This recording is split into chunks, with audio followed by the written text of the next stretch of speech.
கர்த்தருடைய பரிசுத்த நாமம் மகிமைப்படுவதாக. தொடர்ந்து நாம் அப்போஸ்தலர் நடபடிகள் புத்தகத்தை படித்து வருகிறோம். நாம் ஜெபித்துவிட்டு தொடங்குவோம். பிதா குமாரன் பரிசுத்த ஆவியானவருக்கு மகிமை உண்டாவதாக. பிதா குமாரன் பரிசுத்த ஆவியானவருக்கு மகிமை உண்டாவதாக. நான் பூமியிலே பரதேசி, உமது கற்பனைகளை எனக்கு மறையாதேயும். நான் பூமியிலே பரதேசி, உமது கற்பனைகளை எனக்கு மறையாதேயும். ஆமேன். கர்த்தருடைய பரிசுத்த நாமம் மகிமைப்படுவதாக. அப்போஸ்தலர் 13ஆம் அதிகாரத்துக்கு நாம் வந்துவிட்டோம். 12 அதிகாரங்களை நாம் தியானித்திருக்கிறோம். ரொம்ப டீப்பாக சொல்ல முடியாது, ஆனால் ஒவ்வொரு அதிகாரத்திலும் என்ன இருக்குன்னு நம்ம பார்த்துட்டு வரோம். இது எல்லாத்தையும் நம்ம பார்க்கும் பொழுது அப்போஸ்தலர்கள் எப்படி ஊழியம் செய்தார்கள், அப்போஸ்தலர்கள் எப்படி ஊழியம் செய்தார்கள் என்ற ஒரு ஞானம் நமக்கு என்ன பண்ணுது, இந்த அப்போஸ்தலர் நடபடிகளிலிருந்து கிடைக்குது. நான் ஏற்கனவே சொன்னது போல தான் கிறிஸ்துவுக்கு பிற்பாடு சபை எப்படி நிறுவப்பட்டது, ஊழியம் எப்படி தொடர்ந்தது அப்படின்னு சொல்லிட்டு நம்மளுடைய செயல்களை அந்த சபைக்குள்ள நம்மை அடக்கி கொள்ளக்கூடிய ஆளுமையை தேவன் நமக்கு என்ன பண்ணுறாரு, நம்ம மேலே செலுத்துகிறார். ஸோ அப்போஸ்தலர் நடபடிகள் 13ஆம் அதிகாரத்தில் என்ன இருக்குன்னு நம்ம பார்க்கலாம். இப்போ முதல் வசனத்தை மட்டும் நான் வாசிக்கிறேன். 13:1.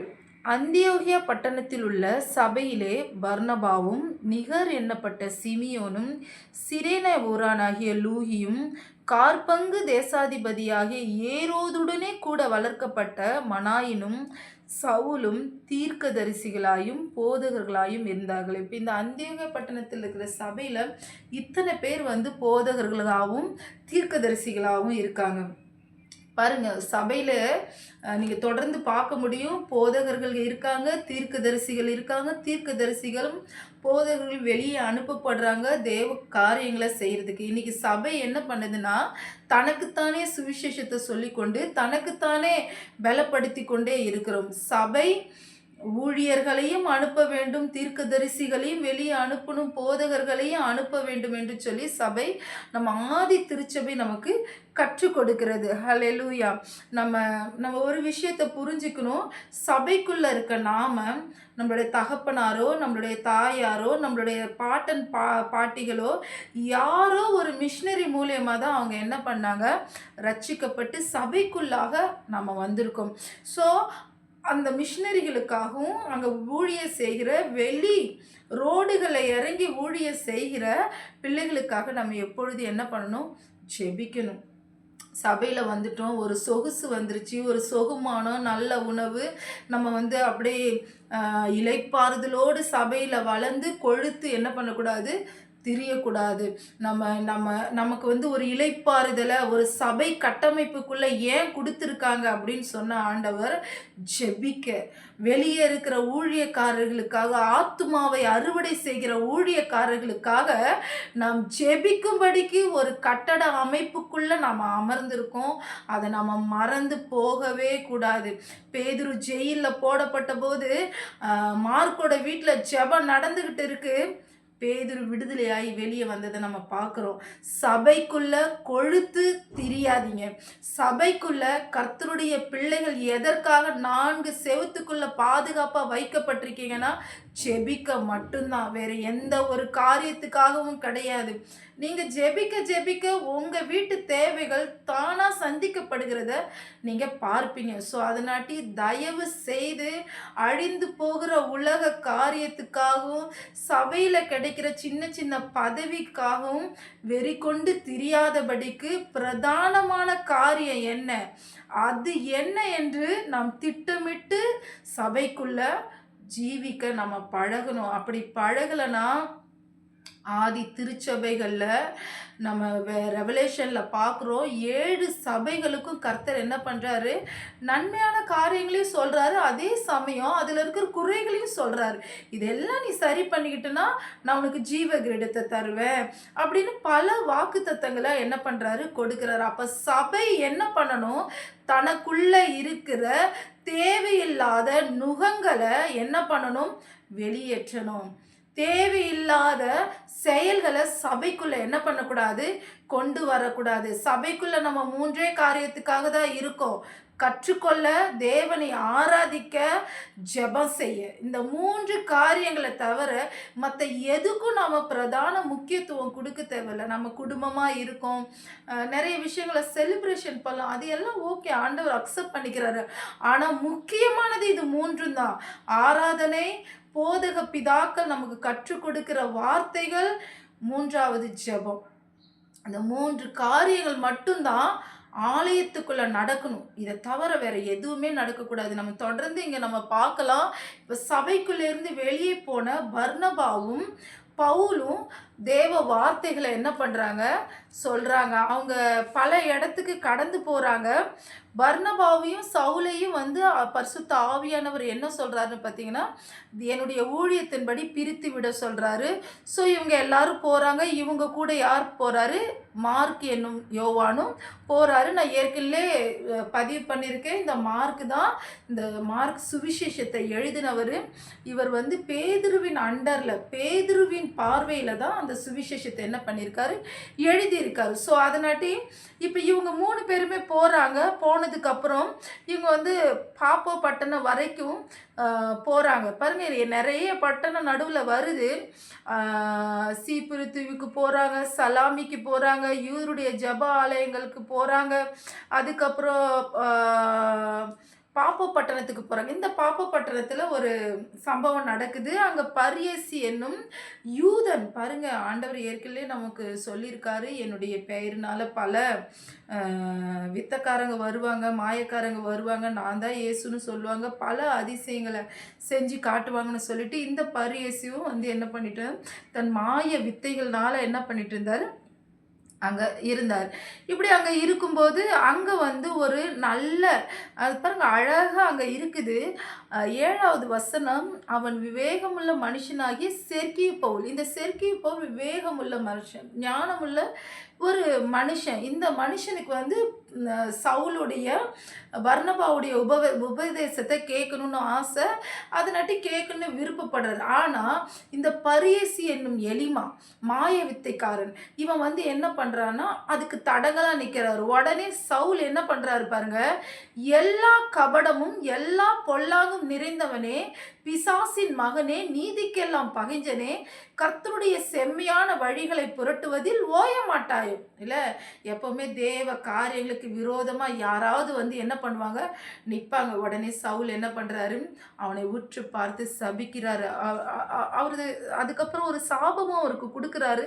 நீ சில கால சூரியனை பார்க்காம குருடனா இருப்ப அப்படின்னு சொன்னது. உடனே அவர் என்ன பண்றாரு? கண் குருடாக்கப்பட்டு கைலாக கொடுக்கிறவங்க தேடினான். உடனே கர்த்தருடைய உபதேசத்தை குறித்து அதிசயப்பட்டு விசுவாசித்தான். யாரு? இந்த செர்கியு பவுல். இதெல்லாம் பார்த்து அந்த செர்கியு பவுல், விவேகமுள்ள செர்கியு பவுல் என்ன பண்றாரு? ஆண்டவரை விசுவாசிச்சு தேவ சபையில வந்து என்ன தன்னை இணைத்து கொள்றாரு. அதுக்கப்புறம் பாருங்க 13வது வசனம், பின்பு பவுலும் அவனை சேர்ந்தவர்களும் பாப்போ பட்டணத்தை விட்டு கப்பல் ஏறி பம்பிலியாவில் இருக்கும் பெர்கே பட்டணத்துக்கு வந்தார்கள். யோவான் அவர்களை விட்டு பிரிந்து எருசலேமுக்கு திரும்பி போனான். இல்லையா? இப்போ இந்த இடத்துல பாருங்க, இந்த பெர்கே பட்டணத்துக்கு வந்ததுமே மார்க் என்ன பண்றாரு? மார்க் என்னும் யோவான் திரும்பி போயிடுறாரு. ஏன் அவர் அப்படி திரும்பி போறாரு அப்படின்றது நமக்கு வந்து ஏற்கனவே இவங்க வந்து அந்நிய ஜாதி, கர்த்தரை அறியாத ஜனங்கள்கிட்ட ஆண்டவர் அனுப்புனார்னு சொல்லி இவங்க சுவிசேஷத்தெல்லாம் சொல்லிக்கிட்டு இருக்காங்க. இவர் மார்க் வந்து கொஞ்சம் வந்து என்ன பண்ணிட்டாரு? கொஞ்சம் தடுமாற்றம் அடைஞ்சதுனால அவர் என்ன பண்ணுறாரு? திரும்பவும் எருசலேமுக்கு சபைக்கு போயிடுறாரு. போனதுக்கப்புறம் பாருங்க, அவர்கள் பெர்கே பட்டணத்தை விட்டு புறப்பட்டு பிசிதியா நாட்டில் உள்ள அந்தியோகாவுக்கு வந்து ஓய்வு நாளே ஜெப ஆலயத்தில் பிரவேசித்து உட்கார்ந்தார்கள். பாருங்க, பெர்கே பட்டணத்தில் பவுல் வந்து பர்னபா வந்து எந்த வேலையும் செய்யலை. ஆனால் வேலை நடக்கிறதுக்கு முன்னாடியே மார்க் என்ன பண்ணிட்டாரு? பயந்துட்டார். ஒரு சிலர் இப்படி தான், அந்த அந்த மொதல் ஸ்டெப்பை பார்த்தே பயந்துருவோம். ஆனால் இவங்க அந்த இடத்தெல்லாம் கடந்து அந்தியோகியாவுக்கு என்ன பண்ணிட்டாங்க? வந்துட்டாங்க. அந்தியோகியாவில் வந்து பார்த்திங்கன்னா பெரிய அப்படியே அந்த ஊரே வந்து என்ன பண்ணுதுன்னா ஆண்டவருக்குள்ள பெரிய கொஞ்சம் குறைய அத்தனை பேரும் கர்த்தருடைய வார்த்தையை கேட்கும்படிக்கு வாஞ்சியாக இருக்காங்க. ஸோ இப்போ நீங்கள் பார்த்தீங்கன்னா இந்த அந்தியோகுக்கு வந்து இதில் 3 ஓய்வு நாட்கள் ஞாபகம் வச்சுக்கிங்க. அந்தியோகியாவுக்கு வந்து ஓய்வு நாளிலே ஜெப ஆலயத்தில் பிரவேசித்து உட்கார்ந்தார்கள். 15வது வசனம் நான் வாசிக்கிறேன். நியாயப்பிரமாணமும் தீர்க்க தரிசன ஆகமமும் வாசித்து முடிந்த பின்பு, சகோதரரே, நீங்கள் ஜனங்களுக்கு புத்தி சொல்ல விரும்பினால் சொல்லுங்கள் என்று சொல்லும்படி ஜெப ஆலய தலைவர்கள் அவர்களிடத்தில் ஆள் அனுப்பினார்கள். பாருங்க, ஜெப ஆலய தலைவர்களே என்ன பண்றாங்க? பவுல் பர்னபாவை அறிந்தவர்களாய் அல்லது கேள்விப்பட்டவர்களாக இருந்தபடினால அவங்கள கூப்பிடுறாங்க. நீங்கள் வந்த கடவுளை பற்றி என்ன சொல்லுமோ சொல்லுங்க அப்படின்னு சொல்லிட்டு, உடனே நீங்கள் பார்த்தீங்கன்னா 16வது வசனத்திலிருந்து 41வது வசனம் வரைக்கும் ஒரு பிரசங்கம். நான் ஏற்கனவே சொன்னேன், இந்த பிரசங்கத்தில் நான் வந்து எக்ஸ்பிளைன் பண்ண விரும்பல. நீங்கள் படித்து பாருங்கள். பழைய ஏற்பாட்டி புதிய ஏற்பாட்டி எவ்வளோ மர்ஜ் பண்ணி அவங்க பேசியிருப்பாங்க, அவ்வளோ ஞானத்தோட பரிசுத்த ஆவியனுடைய வல்லமையோட. ஸோ அதை நீங்களாம் படிக்கும் பொழுது தான் சுவிசேஷம் சொல்கிறது கொஞ்சம் லகுவான விஷயமா இருக்கும். ஏன்னா இந்த பாருங்கள், 16லேருந்து 41 வசனம் அப்படின்னு சொன்னீங்கன்னா ஒரு 15 அல்லது எவ்வளோ 16, அதில் ஒரு 15, அதில் ஒரு 15, ஒரு 30 வசனத்துக்குள்ளே என்ன பண்ணிடுறாங்க, பழைய ஏற்பாட்டி புதிய ஏற்பாட்டையும் என்ன பண்ணிட்டாங்க, மெர்ஜ் பண்ணிட்டாங்க. நான் உங்களுக்கு சிம்பிளாக சொல்கிறேன் பாருங்களேன். ஆதியாகமம், ஆண்டவர் வந்து ஆபிரகாமை அழைத்ததுலேருந்து அவங்க கொஞ்சம் ஜனங்களாக மாறினாங்க. ஈசாக்கு, யாக்கோபு 12 கோத்திரங்கள், அதுக்கப்புறம் 72 பேரா எகிப்துக்கு போகிறாங்க, அங்கே அடிமைப்படுறாங்க.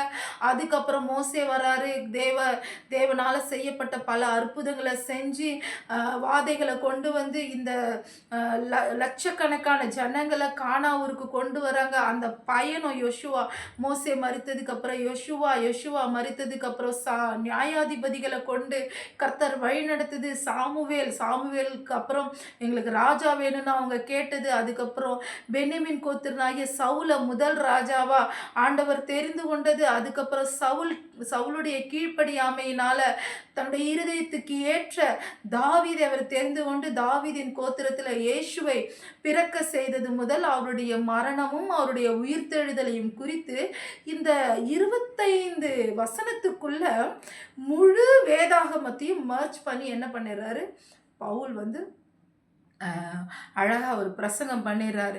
அப்படி பிரசங்கம் பண்ணி முடித்ததும் அங்கே வசனம் சொல்லுது பாருங்களேன், அழகாக பாருங்க, அவர்கள் யூதருடைய ஜெப ஆலயத்திலிருந்து புறப்படுகையில் அடுத்த ஓய்வு நாளிலே இந்த வசனங்களை தங்களுக்கு சொல்ல வேண்டும் என்று புறஜாதியார் வேண்டிக் கொண்டார்கள். பாருங்க, புறஜாதியாரும் வந்து கேட்குறாங்க. இப்போ ஓய்வு நாளில் இந்த பிரசங்கம் பண்ணிட்டாரு, 2வது ஓய்வு நாளில் புறஜாதியாரும் இதை கேட்கணும் அப்படின்னு சொல்லிட்டு சொல்கிறாங்க. அடுத்தது பார்த்தீங்கன்னா 44வது வசனம், அடுத்த ஓய்வு நாளே கொஞ்சம் குறைய பட்டணத்தார் அனைவரும் தேவ வசனத்தை கேட்கும்படி கூடி வந்தார்கள். பாருங்க, கொஞ்சம் குறைய அப்படின்னா அவ்வளோ ஜனங்கள், எல்லாரும் வந்துட்டாங்க, யார் வரலன்னு நான் உங்களுக்கு சொல்கிறேன் பாருங்க. 45வது வசனம், யூதர்கள் ஜனக்கூட்டங்களை கண்டபோது பொறாமையினால் நிறைந்து பவுலினால் சொல்லப்பட்டவர்களுக்கு எதிரடையாய் பேசி விரோதித்து தூஷித்தார்கள். பார்த்தீங்களா, கொஞ்சம் இந்த கொஞ்சம் பேர் தான் என்ன பண்ணுறாங்க, பவுலுக்கு விரோதமாக தேவ காரியங்களுக்கு விரோதமாக எழும்பி நிற்கிறாங்க. அந்த முழு பட்டணமும் கர்த்தருக்குள்ளே வருது, கர்த்தருடைய வார்த்தையை கேட்குது, கர்த்தருடைய சத்தத்தை அவர்கள் என்ன பண்ணுறாங்க, கேட்குறாங்க. இதை நம்ம பார்க்கும் பொழுது எவ்வளோ ஒரு அற்புதமாக இருக்குல்ல. 3 ஓய்வு நாள் போதுங்க, ஒரு முழு பட்டணத்தையும் நம்மளால் என்ன பண்ண முடியும், ஆதாயப்படுத்தி கொள்ள முடியும். ஆனால் அதுக்கான வல்லமை பரிசுத்த ஆவியானுடைய கிருபை தயவு நமக்கு வேணும். இன்னைக்கு சபை ஏன் தூங்கி கொண்டு இருக்கு தெரியுமா? தலைமைத்துவம் சரியில்லை. அந்த தலைமை அதை யாரு தலைமை தாங்குறாங்களோ அவங்க பக்தியோடும் பரிசுத்தாவியோட பலத்தோடும் வந்து மேடையில் நின்று ஜனங்களை நடத்தும் போது ஜனங்களுடைய இருதயம் என்ன பண்ணும், மாறும். அதனாடி தலைமைத்துவத்தில் இருக்கிறவங்க அந்த அழைப்பை என்ன பண்ணணும், கனப்படுத்தணும். ஆண்டவர் அதை கனப்படுத்தியிருக்கார். வேதம் சொல்லுது, ஆரோனை போல அழைக்கப்பட்டால் ஒழிய இந்த கனமான ஊழியத்தை யாராலும் செய்ய முடியாது. அப்போ ஊழியக்காரர்களாகிய நாம பரிசுத்த ஆவியினால நிறையப்படணும். தேவ பலத்தினால வேத வசனத்தினால இரவும் பகலும் தியானிச்சு ஜனங்கள் முன்னாடி வந்து நிற்கும்போது பரிசுத்த ஆவியானவர் என்ன பண்ணுவார், கிரியை செய்வாரு. நாம அதேபோல சபையில இருக்கிற ஜனங்களும் நம்ம ஜெபிக்கணும். அ நம்மள நடத்துற போதகர்களுக்காக என்ன பண்ணணும்? ஜெபிக்கணும். அவங்களும் நம்மள மாதிரி பாடுள்ள மனுஷர்கள் தான். சில நேரத்தில நாம எப்படி மாம்சத்தில புரியாம, அறியாம, தெரிந்தோ தெரியாமலோ தவறுகள செய்றோமோ, அதேபோல அவங்களும் பலவீனர். அவங்களுக்காக நம்ம ஒவ்வொரு நாளும் ஜெபிக்கணும். எங்களுக்காக கொடுக்கப்பட்ட போதகர்கள் எங்களை வழிநடத்தும்படிக்கு தேவ ஞானத்தினால, பரிசுத்த ஆவியினால நிரம்பும்படிக்கு நம்ம என்ன பண்ணணும்? ஜெபிக்கணும். கர்த்தருக்கு பிரியமானவர்களே, சபை நம்ம விழித்திருக்கணும். சபை ஆண்டவர் சொல்றாரு, "விழித்திருங்கள், விழித்திருங்கள், விழித்திருங்கள்" என்று சொல்லி. ஆனால் நித்திரை மயக்கமா இருக்கிற சபைகள் இந்த நாள்ல என்ன பண்ணணும்? விழிக்கணும். நம்ம கண்ணுக்கு நம்ம நம்ம கண்ணு முன்னாடியே பார்க்குறோம். சோதோம் கோமோர பட்டணத்துக்கு நிகராக இப்பொழுது நடந்து கொண்டிருக்குது. கர்த்தருக்கு பிரியமானவரே, தேவன் என்னை சில நாட்கள்லாம் இரவுலாம் தூங்க விடுறதில்ல. பல காரியங்கள வான மண்டலங்கள்ல நடக்கிற காரியங்கள, பூமிக்கு அடியில நடக்கிற காரியங்கள எனக்கு வெளிப்படுத்தி காட்டும் பொழுது என் இருதயம் அப்படியே கலங்கி போகுது. நான் ஆண்டவர்ட்ட கேட்கிறேன், இதுக்கு முன்பாக எந்த மனிதனால நிற்க முடியும்? அப்பல்லாம் எனக்கு ஒரே ஒரு வசனம் ஞாபகம் வருதுங்க. தெரிந்து கொள்ளப்பட்டவர்கள் ஜெபிக்கும் பொழுது இவைகள் எல்லாம் குறைக்கப்படும். இதெல்லாம் ஆரம்பம். இந்த ஆரம்பத்தையே பார்க்கும் பொழுது இருதயம் கலங்கி தவிக்குது. நீங்க நாம எல்லாரும் யாரு? தெரிந்து கொள்ளப்பட்ட ஜனங்கள். நாம தான் அறியாத ஜனங்களுக்காக முழங்கால்ல நிற்கணும். ஸோ நான் விசுவாசிக்கிறேன். இதை கேட்கிற ஒவ்வொருத்தரும் உங்களுடைய 24 மணி நேரத்துல ஒரு 15 நிமிடம் தேவ சமூகத்துல நின்னு கைகளை உயர்த்தி முழங்கால போட்டு அறியாத ஜனங்களுக்காக, தேவனை அறிந்து கொள்ள முடியாம புத்தியினத்தினால இருக்கிற ஜனங்களுக்காக நம்ம என்ன பண்ணணும்? ஜெபிக்கணும். ரட்சிப்பு தேவன் குடுத்தாதாங்க வரும். அந்த தெய்வம் கிருபைய பாராட்டணும்னு நம்ம ஜெபிக்கணும். அப்பா, அவங்க இருதயத்தெல்லாம் நீங்க சொன்னீங்களே புதிய உடன்படிக்கையில, நான் என்னுடைய உடன்படிக்கைய அவர்கள் இருதயத்துல எழுதுவேன்னு சொல்லிட்டு, நீங்க எழுதுங்கப்பான்னு அவர்ட்ட கெஞ்சி, அவரிடத்துல மன்றாடுங்க. கர்த்தருக்கு பிரியமானவரே, கொத்து கொத்தாக ஜனங்கள் மரிக்கிறாங்க. கொத்து கொத்தாக பாதாளத்துல இறங்குறாங்க. மரணம் ஒரு ஒரு சாக்லேட் மாதிரி ஆயிடுச்சு. எங்க பார்த்தாலும் மரண ஓலை, எங்க பார்த்தாலும் ஃபயர், எங்க பார்த்தாலும் பூமி வெடிப்பு, எங்க பார்த்தாலும் சுனாமி. நம்ம இந்த நாட்கள்ல சபை தூங்கி கொண்டிருந்தால் எப்படி நாம் தப்பித்து கொள்ள முடியும்? எசேக்கியேல் புத்தகத்துல எழுதியிருக்காரு, நீ அவர்களுக்காக பேசலனா, அவர்களுக்காக ஜெபிக்கலனா, அவர்களுக்காக திறப்புல நிற்கலனா, நீ அந்த ரத்தத்துக்கு உடந்தையாகுவ.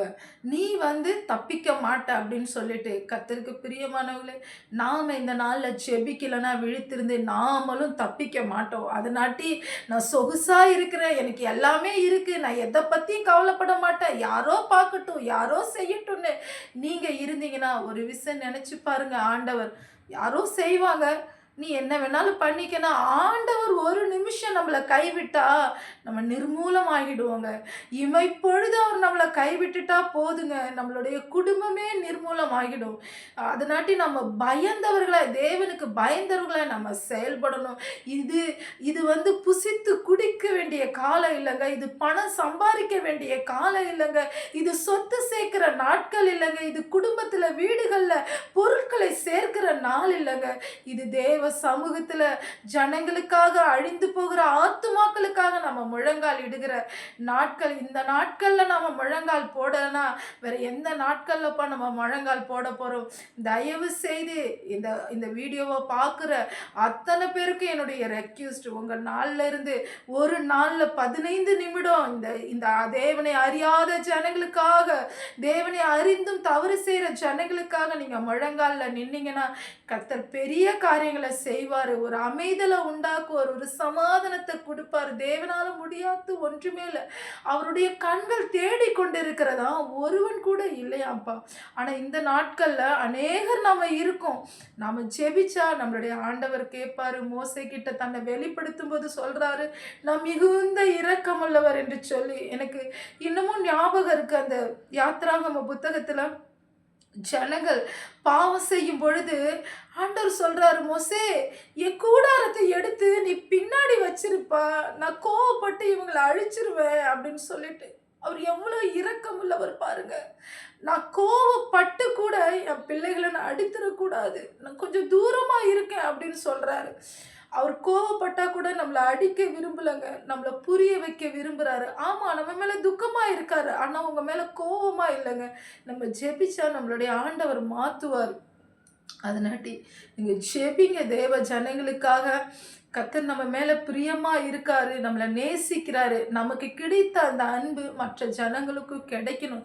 அவர் உலக ரட்சகர். அவரை நம்ம ஒரு வட்டத்துல நம்மளால அடைக்க முடியாது. அவர் பரிதபிக்கிறாரு ஜனங்களுக்காக. நாமும் அவரை போல பரிதபிக்கணும். அவர் நமக்கு காட்டின அன்பை, நமக்கு காட்டின கிருபையை மற்றவங்களுக்கு காட்டணும். அந்த திறப்பை நம்ம என்ன பண்ணணும்? கிருபையினால மூடணும். அந்த கிருபை ஆண்டவர் என்ன பண்ணணும்? தரணும் ஜனங்களுக்கு. என்னுடைய பாரங்களை நான் உங்களுடைய முன்னாடி வச்சிருக்கேன். நீங்க ஜெபிப்பீங்கன்னு நான் விசுவாசிக்கிறேன். இந்த பகுதி உங்களுக்கு ஆசீர்வாதமா இருந்திருக்கும்னு நம்புறேன். தீர்க்கதரிசிகளும் போதர்களும் எழும்பணும், ரோட்ல இறங்கி வேலை செய்யணும். சபைக்குள்ளவே இல்லை, ஜனங்களை தேவன் ஆதாயப்படுத்தி கொள்ளும்படிக்கு, ஆத்துமாக்களை பாதுகாக்கும்படிக்கு நம்ம ஒவ்வொரு நாளும் ஜெபிக்கணும். நம்முடைய போதக தகப்பன்மார்களுக்காக ஜெபிக்கணும். நம்ம சகோதரர்களுக்காக, ஊழியத்தில் இருக்கிற வெளி மாநிலங்களில் இருக்கிற சகோதரர்களுக்காக நம்ம ஜெபிக்கணும். தேவன் தாமே இந்த வார்த்தையை ஆசீர்வதிப்பாராக. ஆமென்.